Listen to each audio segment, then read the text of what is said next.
আল্লাহ তাআলা জানায় দেয় ইউযাব্বিহু আবনাআহুম ওয়া ইস্তাহয়ী নিসাআহুম। ফেরাউন সে পাগল হয়ে গেছে, শুধুমাত্র রাজত্ব টিকত, ক্ষমতা টিকত।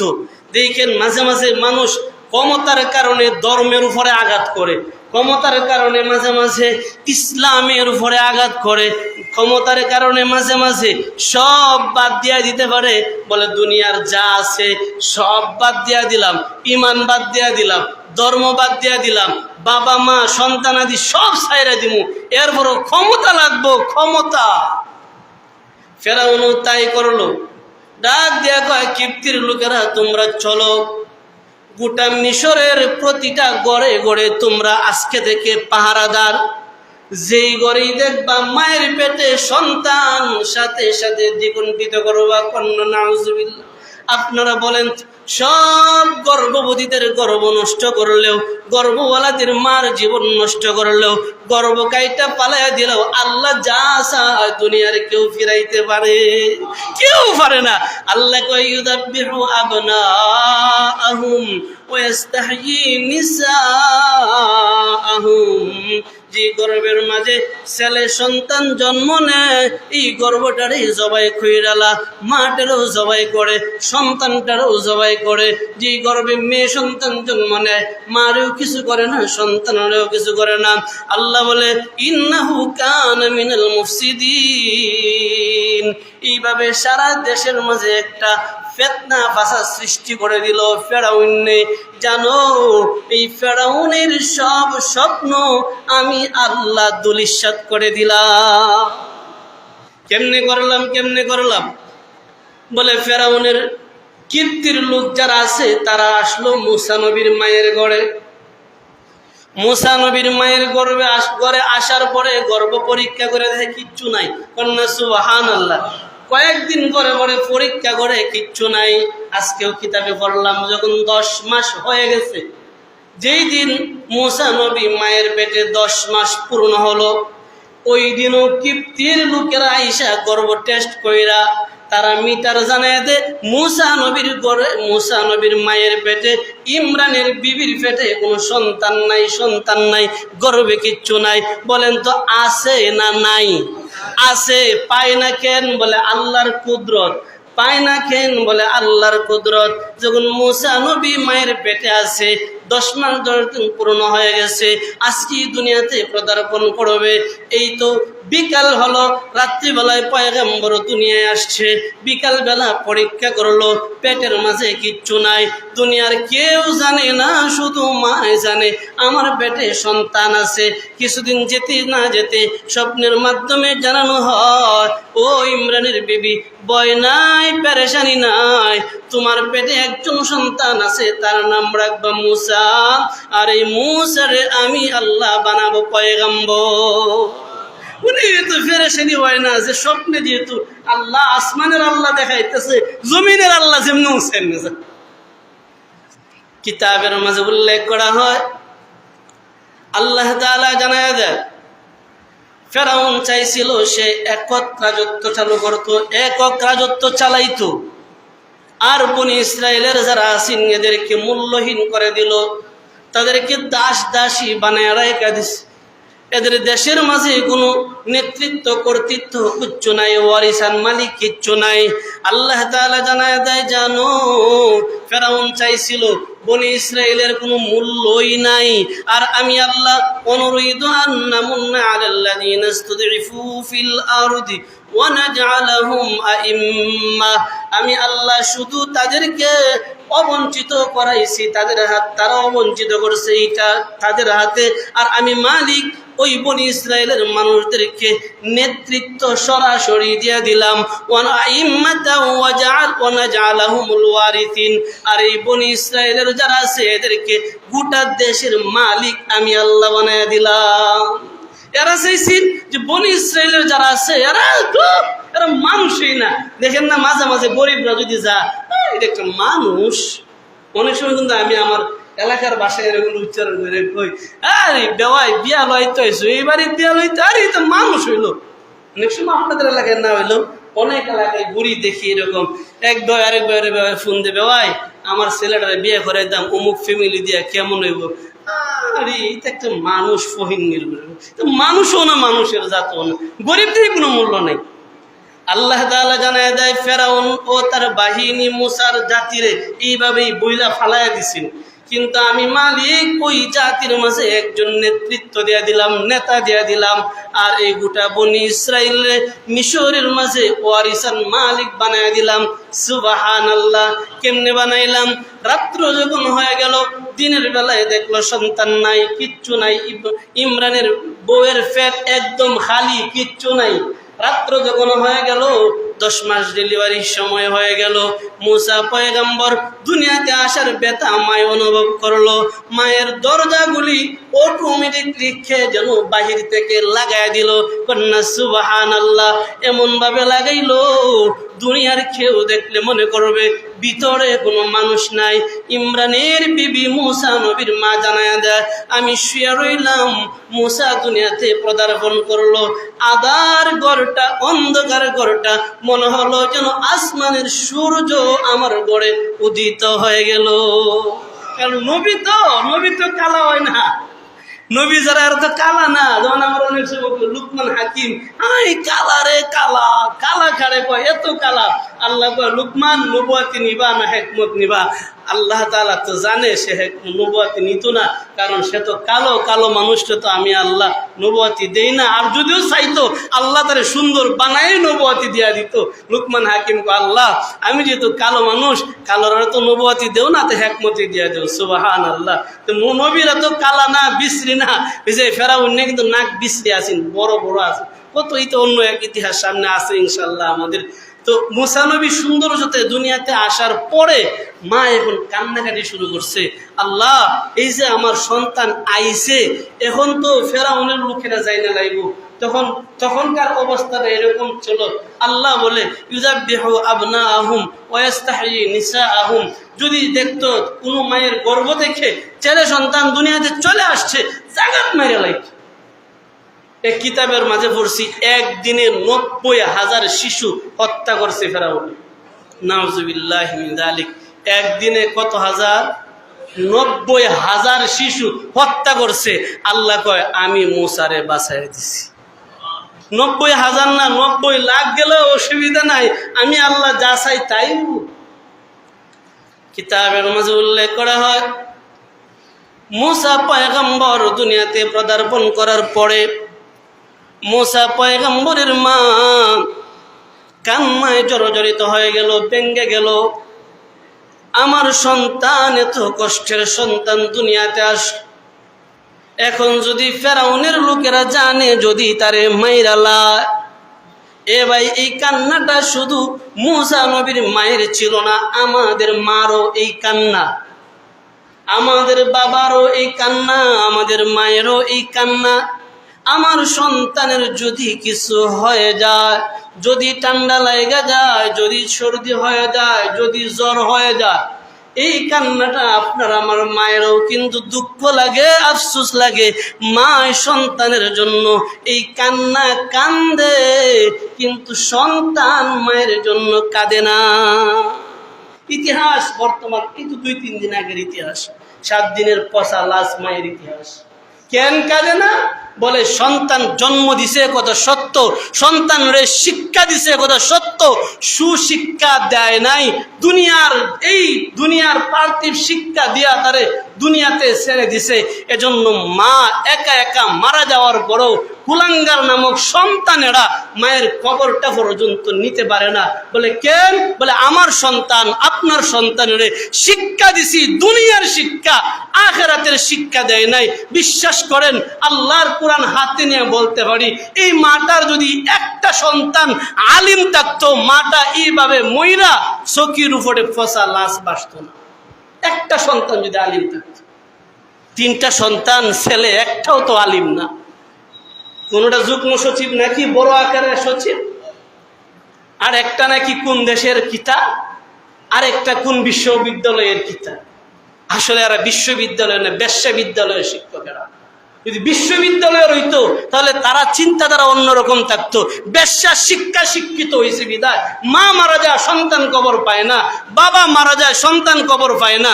বিশ্বাস করেন, আল্লাহর জাতের কসম কাইটা বলি, আপনার সন্তান যদি কোরআনের জ্ঞান অর্জন করে, হাদিসের জ্ঞান অর্জন করে, আপনি বাবারে বৃদ্ধাশ্রমে দিবে না, মারে বৃদ্ধাশ্রমে দিবে না।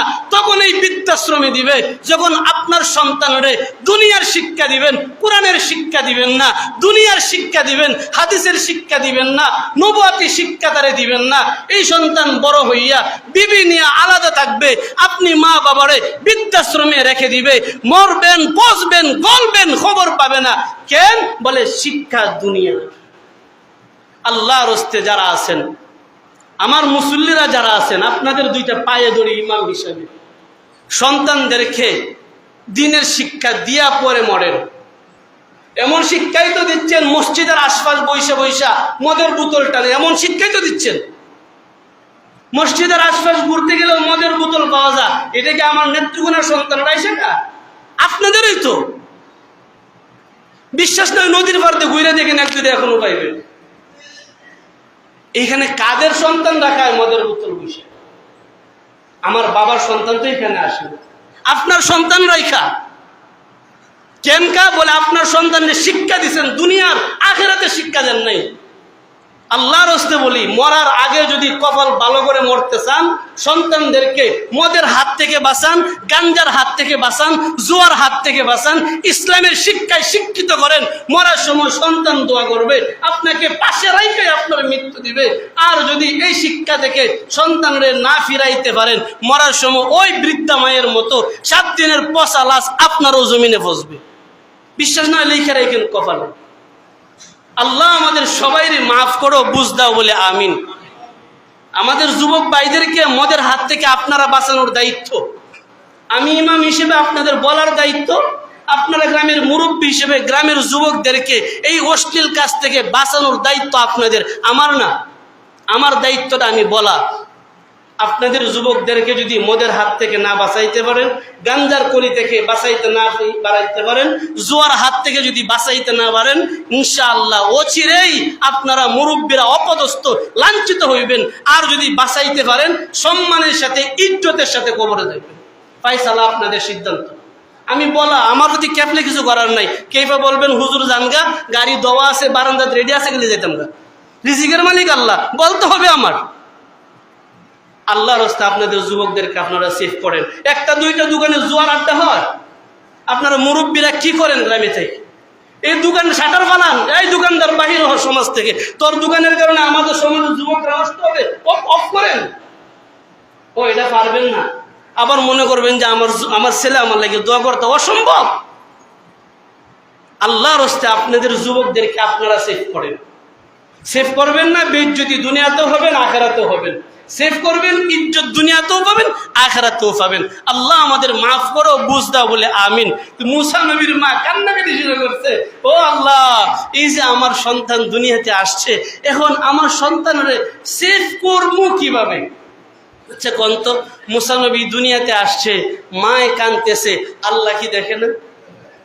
ভাষা বুঝে না আমার, আল্লাহ কি দেখে না? আল্লাহ তাআলা জিবরাইল বলে, ও জিবরাইল যাও। জিবরাইল মুসা নবীর মায়ের সামনে এসে দাঁড়াইয়া ডাক দেখা, ও মুসা নবীর মা, ভয় নাই, পেরেশানি নাই। আল্লাহ বলে, ওয়া আওহাইনা ইলা উম্মি মুসা আন আরদিই, আমি আল্লাহ জিবরাইলের মাধ্যমে মুসা নবীর মারে ডাক দিয়া বললাম, মুসা নবীর মা, তোমার সন্তানরে দুধ পান করাও, দুধ পান করাও, ভয় নাই, পেরেশানি নাই। যে মুসারে আমি আল্লাহ এত বিপদের মধ্য থেকে দুনিয়ায় পাঠাইলাম, এই আল্লাহ মুসারে হেফাজত করব।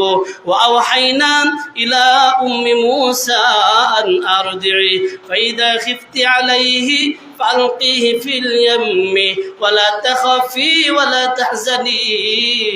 ও মুসা নবীর মা, ভয় পাইও না, পেরেশানি হইও না। তুমি যদি ভয় পাও তোমার সন্তানরে মাইরাই লাইবে। মুসা নবীর মা, একটা বাক্স বানাও, কাঠ দিয়া বাক্স বানাও, বাক্সর ভিতরে মুসারে বইরা দাও, নীল নদীর মাঝে বাসায় দাও। ওয়ালা তাখফি ওয়ালা তাখাফি ওয়ালা তাহজানি, ভয় নাই, পেরেশানি নাই। ইন্না রাদ্দুহু ইলাইকি ওয়া জাইলুহু মিনাল মুরসালিন। তোমার কাজ হলো তোমার সন্তানের পেট বড়াইয়া, দুধ পান করাইয়া, বাক্সর ভিতরে বইরা নীল নদের মাঝে ছেড়ে দাও। তোমার ভয় পেরেশানি কিচ্ছু নাই। আমি রব ওয়াদা দিলাম তোমার সন্তানরে আবার তোমার কাছে ফিরাইয়া দিব। শুধু ফিরাইব তাই না, মিনাল মুরসালিন, আমি আমার মুসারে রসুলদের অন্তর্ভুক্ত করে নিলাম। আপনারা বলেন তো একটা বিষয়, যে ব্যক্তিটারে রসুল দুনিয়াতে আসার পরে আল্লাহ সার্টিফিকেট দেয়া দিছে, এই রসুলের ক্ষতি ফেরাউনের দ্বারা করা সম্ভব?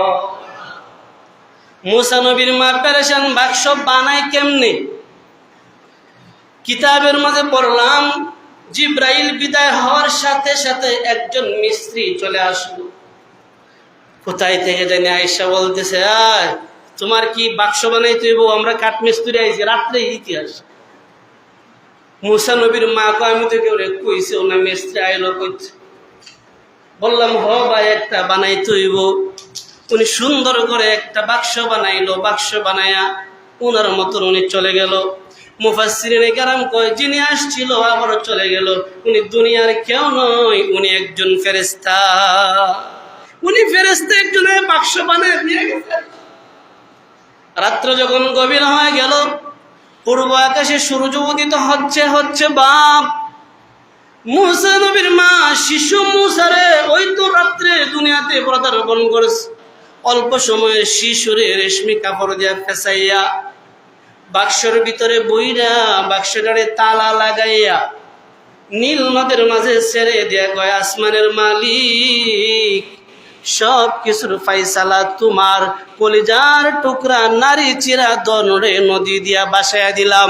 আল্লাহ বলে, ওয়ালা তাখাফি ওয়ালা তাহজানি, ভয় নাই, পেরেশানি নাই।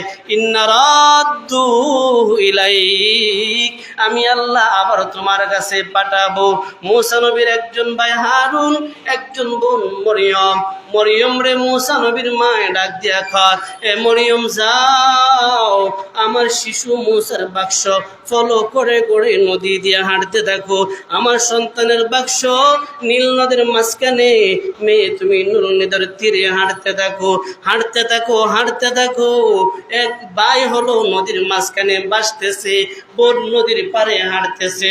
সূর্য যখন উদিত হয়ে গেল, মরিয়ম তাকায় তাকায় লক্ষ্য করে দেখে এই বাক্স দুনিয়ার কোথাও যায় না। যে জায়গায় একটু পরে আসিয়া এবং ফেরাউন দুইজন আইসা বিশ্রাম নিবে, তাদের বিশ্রামগার যে স্থানটা আছে ওইখানে গিয়া বাক্স অটোমেটিক লাগে গেছে। এখন চিন্তা করেন তো, জমের মুরব্বীর একটা কথা বলেন, যেখানে বাঘের বই এখানে রাইতে হয়। বাঘের বয়ে তাড়াহুড়া করছিলাম, যাইতাম গা, কিন্তু যেহেন আইসি এহেনই বাঘতায়। আল্লাহ তাআলা জানায় দেয়, আমি মালিকের কুদরত, আমি মালিকের খেলা বোঝা বড় কঠিন।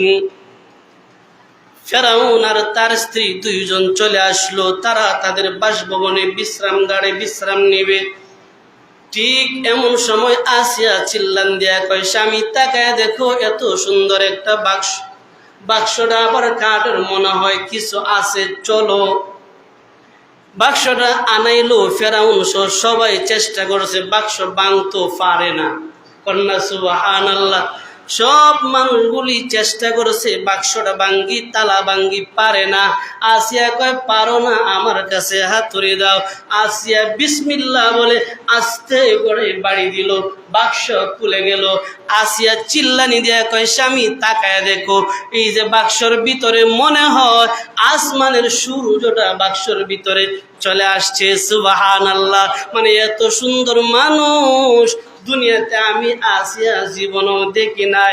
ঠিক এই সময় তাফসীরের কিতাবের মাঝে উল্লেখ করা হয়, ফেরাউন একটা চিল্লানি দেয়া কয়, আসিয়া রে, এই বাচ্চাটা তো সেই বাচ্চা যে অদূর ভবিষ্যতে আমার রাজত্ব আমার হাত থেকে ছিনে নিবে। মানে চিন্না লাইছে, নিজের দুশ্মন সে তারে চিন্না লাইছে। আসে পাগল হইছ, পাগল হইছ, তোমার রাজত্ব তোমার হাত তো ছিনা নিত। দেখেন আসিয়ার কথাটা, সুন্দর কথাটা আমরা সমাপ্তি দিকে যাই। আসিয়া ডাক দিয়ে কয়, অকালাত ইমরাতু ফিরআউন কুররাতু আইনিন লি ওয়ালাক। সুবহানাল্লাহ। আসিয়া কয়, স্বামী কথা বাদ দাও, এই সন্তান হলো তোমার আমার চৌকের নয়নমণি। কন্যা সুবহানাল্লাহ। আটকুরার ঘরে আটকুরা সন্তান তো একটা দিতেই পারস না, যাও পাইছি এটা আবার কসমাইরা লাইতে। লা তাকতুলু, ও স্বামী মাইরো না, আসা আইয়ান ফানা আও নাত্তাখিযাহু ওয়ালাদাও ওয়া হুম লা ইয়াশউরুন। তুমি তো সন্তান আমারে দিতেই পারো না, ও স্বামী এক কাজ করো, বাচ্চাটারে মাইরো না, আমাদের কাজে আসবে, আমরা ওরে সন্তান হিসেবে গ্রহণ করে নিলাম।